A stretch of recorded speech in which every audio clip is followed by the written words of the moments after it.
The Last of Us Part 1 is one of my favourite games of all time. It's a game so nice they remastered it twice, which was purely done out of respect for this game, rather than any half-baked attempt at kicking any previously lucrative dead horses. You play Joel Samwise Miller, along with Ellie Bilbo Williams. You've got to get the magical mutated brain MacGuffin to the Fireflies. It's not exactly an original idea for a story, but it's so well presented with well-written characters. Nothing, it's just... I've never seen anything like this, that's all. You mean the woods? Yeah. Never walked through the woods. It's kind of cool. It basically created a new subgenre of character-driven narrative walkathons. It did this by focusing, in the most part, on just 3 characters: Joel, Ellie, and the world itself.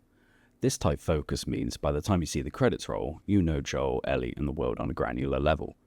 But one element of the story that I've always felt lets the story down is how the game tries to present Joel's decision in the final act of the game. It portrays Joel's decision to save Ellie as at best a morally ambiguous heat-of-the-moment decision, and at worst equates him to a psychopathic post-apocalyptic boogeyman. I've always felt that the game tries to not so subtly suggest that had Joel not made the decision to save Ellie, that the Fireflies would have easily succeeded in creating a vaccine. This outplay's fourth narrative of moral ambiguity right at the end of the game has always left a bad taste in my mouth. It's like eating a Michelin-star meal, only to find that the after-dinner mint is made from asbestos and dog shit. The suggestion that what Joel did essentially blocked the good ending to the story is something that is heavily implied but never actually explored by either The Last of Us or its sequel, so if they're not gonna, then I will.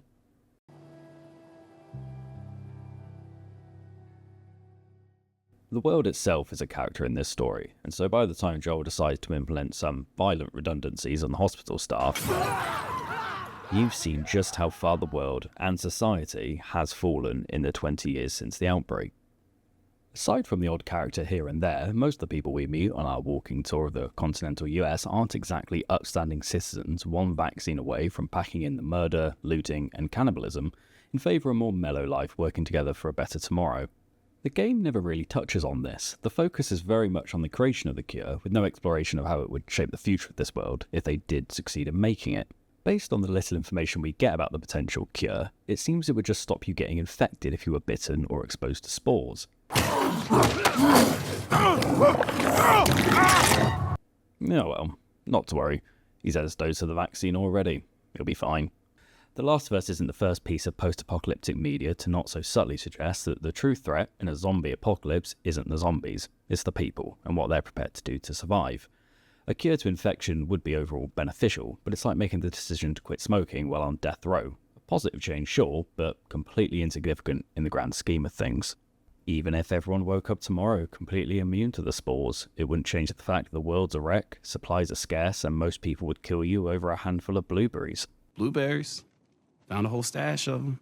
Being immune to turning once bitten or breathing in spores is great, but it's one less way to die in a world where there are still so many other ways to die that it almost feels pointless.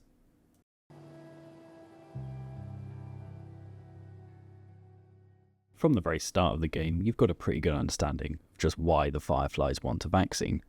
They're a resistant group on the losing side of a war, they're losing influence and support, basically clutching at straws by the time we meet them in Boston. They're looking for any political influence that they can get to turn the tide in their conflicts with the remnants of the government. And as such, they just see Ellie as a mushroom-ridden pawn in their game of chess that they can use to bring them back from the brink of being wiped out. This is more evident when you realise that Ellie has clearly been groomed by the group into believing that her immunity could create a vaccine, and that's her sole purpose in life. There's an almost cult-like dedication around Ellie's immunity by the Fireflies, which, as the player, you can see it for what it is, complete self-interest. Ellie is the only known person with immunity to the infection, so they can't be truly certain that Ellie's mutation could be the foundation of making a vaccine. At best, they have a hunch. At worst, it's complete after-dinner mint. Find that the after-dinner mint is made from asbestos and dog shit.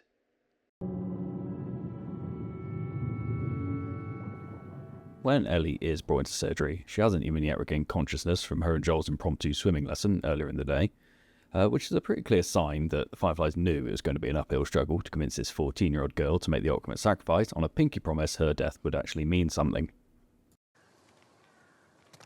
Look, I know you mean well, but there's no halfway with this. Once we're done, We'll go wherever you want.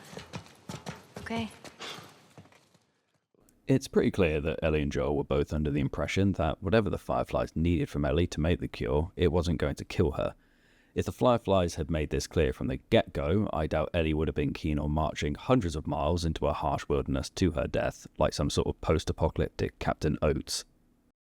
It's what she'd want. And you know it.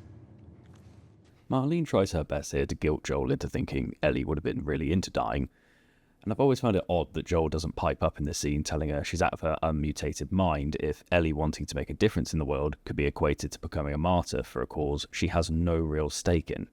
Ellie does have her own motivations for wanting to help make a cure, but this is mostly driven by her misplaced survivor's guilt from surviving when she's seen people she cares about die to infection. But they could have just as easily died to other survivors, clickers, starvation, the list goes on.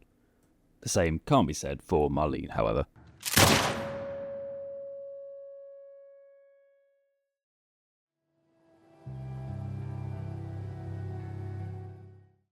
Let's suppose for a minute then that they could make a vaccine out of Ellie's mutated grey matter.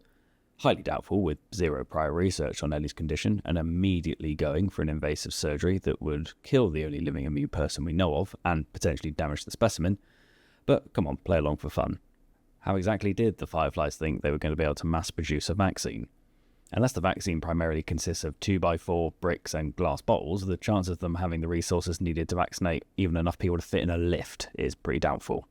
Due to some semi-recent real-world events, it's clear that the logistics of creating, mass-producing, and then delivering a worldwide vaccine program isn't exactly a walk in the proverbial post-apocalyptic park, and the Fireflies don't exactly have a great track record of being dependable.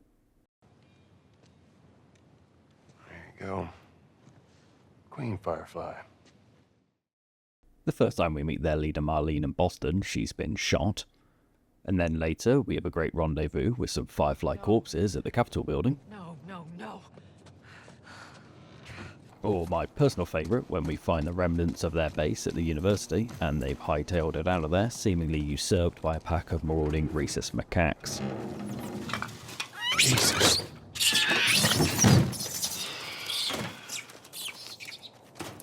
At least it ain't clickers.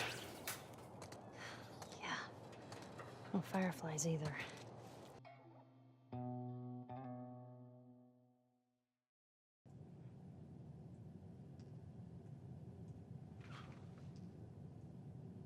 Welcome to the Fireflies. By the time we do finally catch up with the Fireflies in the final act, that is, the ones that aren't either dead or have developed pithecathobia, Joel is well within his right to think they have no business attempting to harvest Ellie's brain. I mean, it's only brain surgery, it's not exactly rocket science.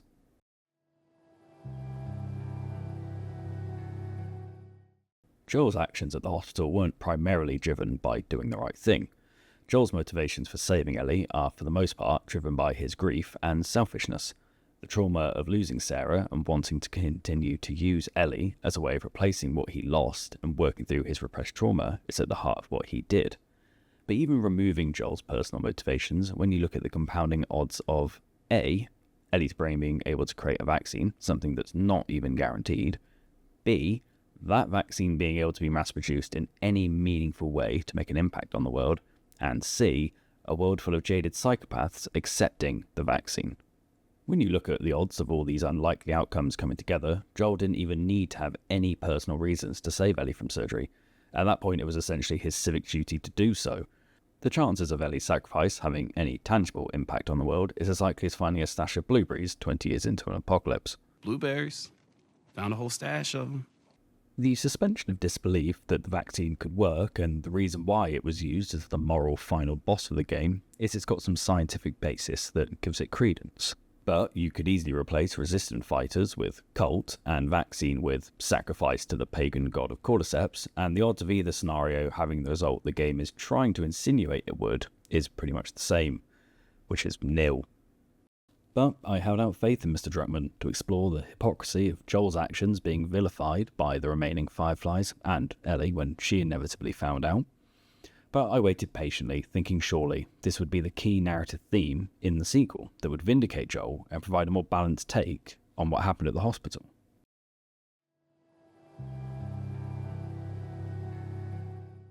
I was supposed to die in that hospital. My life would have fucking mattered. Yeah, in retrospect, my faith was very misplaced.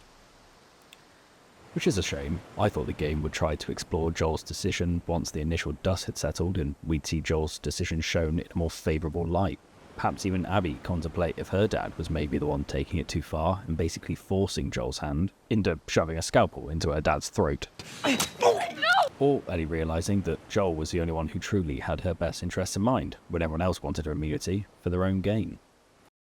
I've never really bought into the idea that in the 4 years since Joel saved Ellie, she never once doubted the Firefly's ability to make a vaccine or their reasoning for doing so, or even slowly coming to realise how she was clearly being used by them as she got older and more cynical of the world around her and could see that she was just naive at the time. But no, Joel's still seen as the post-apocalyptic boogeyman, while Abby's dad is revered as a martyr of the Fireflies. And trapped zebras, presumably. I really do think it was a missed opportunity to mirror Ellie and Abby's doubt surrounding their father's actions before they died. The game really drives home Ellie's doubt over whether Joel even deserved avenging, with her flip-flopping between hunting down every last one of them and hobby farming.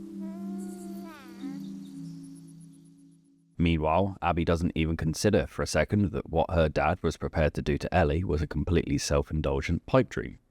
We're even treated to a flashback with Abby confirming that her dad's plan to essentially trick a child into dying is the right thing to do. You're doing the right thing. Yeah.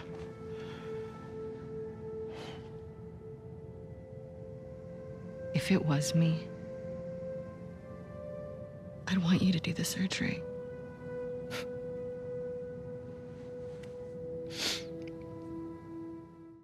When you compare what Joel did with what Abby's dad was prepared to do, Joel's decision was far more brutal, yes, but infinitely more justified as the only person with their critical thinking cap on in a situation where a child was about to die for a 1 in a million chance of creating a cure.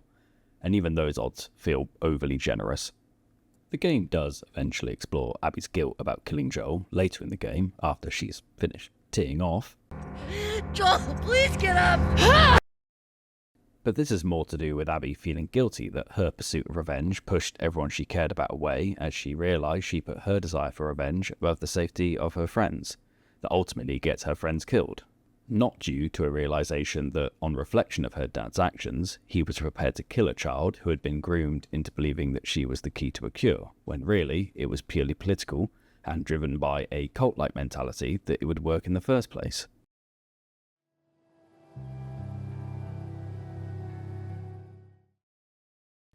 With the eventual third game inevitably being worked on, I'm interested to see where the story goes from here. Maybe a more mature Abby will come to realise that her dad wasn't Joel's victim, and the Fireflies weren't the heroic underdogs on the brink of a discovery that would have changed the world. Perhaps the rose tint in her glasses will fade, and we'll see her have to confront the realisation that she was no better than Joel, or potentially even worse. She doesn't even have the justification that Joel had of saving someone who trusted him from being taken advantage of because they're too naive and inexperienced to know when they're being exploited. You know, like a parent would. But who knows? The first game's story was about hope, the second about revenge, so there is a chance the third game could be about critical thinking.